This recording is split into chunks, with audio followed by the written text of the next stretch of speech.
What is up, my friends on the internet? Back at it with another video, and on today's episode we are finally starting our deep dive on Triumph's Tiger 900 GT.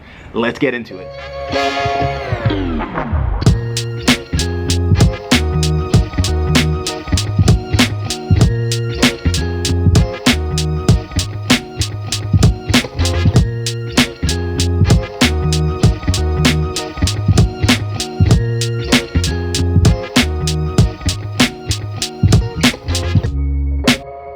Here she is, the 2024 Triumph Tiger 900 GT. We've had this thing for about a month now, and it's pushing about 1,700 miles on it, so it is definitely getting used. Before we get started, let me just give you all of the important specs on this motorcycle. It makes about 106 horsepower, and it is very, very fast.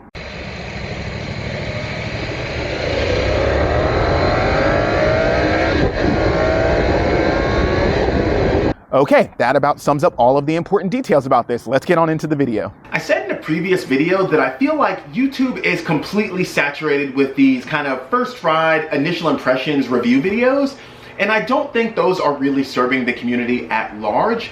Somebody just goes to a demo day, they ride a bike for 15 or 20 minutes, or they borrow a bike from a dealership for maybe an hour, best case scenario weekend, and then they try to tell you exactly why you shouldn't buy a motorcycle, and I just don't think that's realistic. What I actually like to see on YouTube is videos with long-term, really comprehensive reviews showing you exactly what went right and what went wrong while owning a motorcycle, what the everyday life with it is like, because I think that's what's actually beneficial to us. So with that being said, if I make a review video, that's what I want to make. I want to make long-term, comprehensive, in-depth videos where I show you what goes right, what goes wrong, what I like, what I don't like, while I'm living with a motorcycle and using it the way that I actually use my long-term motorcycles, taking them on road trips, taking them to the grocery store, doing my commute, going to the mountains, and of course, modifying them. Every bike that I own long-term, there's a big group of modifications that I tend to make to them, and I'm gonna do that with this bike that I'm reviewing now because that is the reality of it.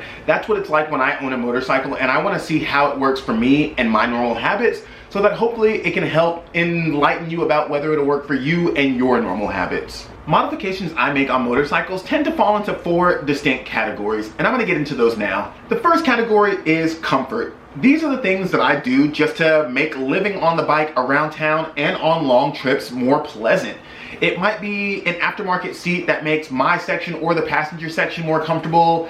It might be a fly/windscreen just to get some of the air off my chest and lower the fatigue that I experience on long stretches on the highway. Or it might be like an aftermarket handlebar just so I can get some more rise or pullback or less pullback, just so the bike fits me and my kind of lanky arms a little better. Next up is performance. This category is pretty self-explanatory, but this is when I add something like an aftermarket exhaust to a motorcycle to make it sound a little better, to maybe reduce the weight a little bit, or to ideally add some more power to it. The performance upgrades I do will also often include upgrading the suspension to better handle my size and weight, and upgrading the brake system so that I can actually stop these things when I'm pushing them pretty hard. Next up is protection.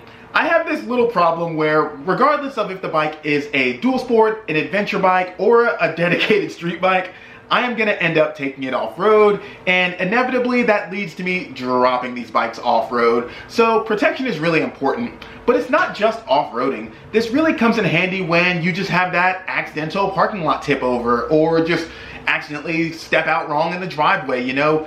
Many of us will end up dropping our bike at some point, whether it's big or small, and protection will help keep it safe. You can spend a little bit of money up front to save yourself a bunch of money in the end. And last but definitely not least, in fact, this one is the most important to me, is luggage. I ask a lot of motorcycles. I'll take them to the grocery store and need to store away about a week's worth of food. I'll take them to other cities to do my coffee scrambler videos, which will require me to bring several days worth of clothing, sometimes several days worth of clothing for 2 people.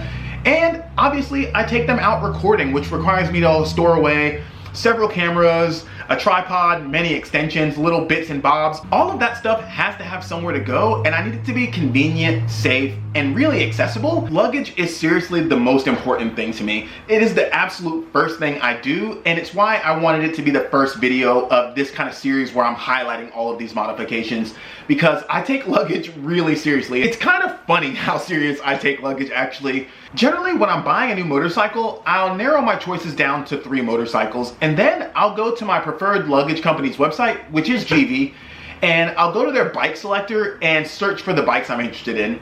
If the bike that I'm interested in doesn't have available Givi luggage, I will seriously not buy the motorcycle. I take luggage so seriously that it will change completely which bike I purchase. The only exception to that has been the Scrambler 900, and I'm talking about for probably 10 years, the only exception has been the Scrambler 900, because I was so married to that bike, I was willing to try to figure it out without Givi, but generally, that is a no-go. No Givi means no bike purchase. And while I don't regret buying the Scrambler 900 at all, I am thoroughly having a good time with it. I gotta admit that it would be better if it had Givi luggage on it. The luggage I have now, the SW Motec Legends Gear luggage, is okay. It's holding my things, it's getting me where I need to go, but it's less convenient than Givi luggage, it's less secure than Givi luggage, and overall, just using it takes a little bit more thought. I have less space to work with. I have to kind of pack real cleverly. Most times I end up just having to strap more stuff to the top of the Legends Gear luggage to expand my capacity, because while the stuff looks really good, it's just not as practical as I'm used to. But let's go ahead and go outside so I can show you what I've done so far in regards to luggage and kind of talk you through my future plans in that department. For this one, I went with one of their locking ring tank bags, and it's really handy. This little red guy here, you just pull it in and the whole bag will pop right off just like that, which is really convenient for me because I will load this bag with all of my camera gear so that when I'm at places, I can just work from here, just open it up and work straight out of the bag. Everything is nice and accessible. But then when I need to leave the bike, I can pop it off, add the included carrying strap to make this a shoulder bag, and then carry it into places. So I don't have to worry about leaving my cameras on the bike unsecured. I can take them with me easy peasy. And then that thing just locks on that easily. You put it back, it locks on, it is secure. It seems like it shouldn't be secure because of how easy it is to put on, but it is. I've had this thing going pretty quick on the highway and it has not even moved a little inch. It has a pocket on the side that is perfect for a shameless plug. Please hit subscribe. I can drop that back in there. Got a buckle on the front. There's a hand carrying strap. Those are the D-rings that hold the straps to make it a shoulder bag. You unzip the zipper there, revealing one big pocket. Cell phone holder there, and this little zippered pouch here holds the rain cover that is also included to make this bag waterproof, which I love because I can load it up with my camera stuff, like I said, and not have to worry about it getting damaged. It is safe, sound, and secure. Next up, this is their 52-liter Trekker top box, and I've had this thing for probably 10 years now. The really cool thing about this Givi luggage is it's easily interchangeable. I have put the same exact top box on several bikes, and as long as when I sell the bike, I take it off and I take off this mounting plate, I can reuse it on just about any motorcycle they make stuff for. You just have to buy the dedicated rack right there. So I buy that, and then all of my stuff that I've had for years and years and years bolts right on. But like I said, it's 52 liters, so it holds a lot of stuff. It has the optional passenger backrest just to add some passenger comfort. That is the thing you just add on. Pretty simple to operate. You turn the key, push the button, this whole thing pops open to a big copious area. I keep the charging cable in there so it's not hanging on the bike. There's a couple of straps inside to secure your load and just a lot of space. Generally, I'll run this with my rain gear and my tools on this side, and then a book bag full of my clothes here. When I get to where I'm going, I'll take the book bag out and place my helmet in its place, and it closes, locks up, is waterproof, nice and safe on the bike. I really also like these support straps here, so it's not just flopping around. It's just a simple addition, but it really does work. And again, these straps are just made of like some kind of rubbery plastic material, but 10 years in, still strong. This thing has been on a lot of bikes, like I said. It has a bunch of scratches and bumps and bruises, but it's still standing the test of time and serving me well. And if I want to take it off, same key, I put it in, I turn it, and I just push the other button, and the whole thing pops off. Again, super easy. They make it so easy to get your luggage on and off that I love it. And that's kind of the issue I have with this SW Motec stuff here. I think it looks good, but it's just so much less convenient than that. The bar has been set so high that I have a hard time committing to any other luggage system. The bag is so easy to get on and off that sometimes I'll just pack it out like my suitcase, and when I get to a hotel, I'll just take the whole thing in with me. Pop that off, carry it in, easy peasy. This setup has been great, but I am gonna need to expand it a little bit. Lately, I've been carrying more camera equipment with me, camera equipment that won't fit in the tank bag. I'm talking 360 extensions, tripods, that sort of deal. So I'm gonna need more kind of like bigger storage, as well as on my last trip, I realized that I didn't really have room for some extra clothing items I wanted to bring, like a standard pair of walking shoes so I didn't have to wear motorcycle boots the whole time. It was kind of hard to make everything fit in this one bag. I was having to do a little bit of Tetris to make it work. So I'm gonna be expanding this setup to the matching Trekker panniers from Givi just to get more storage. You guys have seen a couple pictures of my Versus 650 now in this video, and the storage setup on that bike was phenomenal, so I wanna match that. Then I've never actually gotten this product from Givi, but they do make engine crash guards for this bike, and I wanna give them a go for a couple reasons. One, all the other Givi products I've ever bought I've really liked, and two, the tubes on them match the tubes of the Triumph frame really well. Normally, I would get this product from SW Motec, but I think I want to give these ones a go this time and just see how I like them.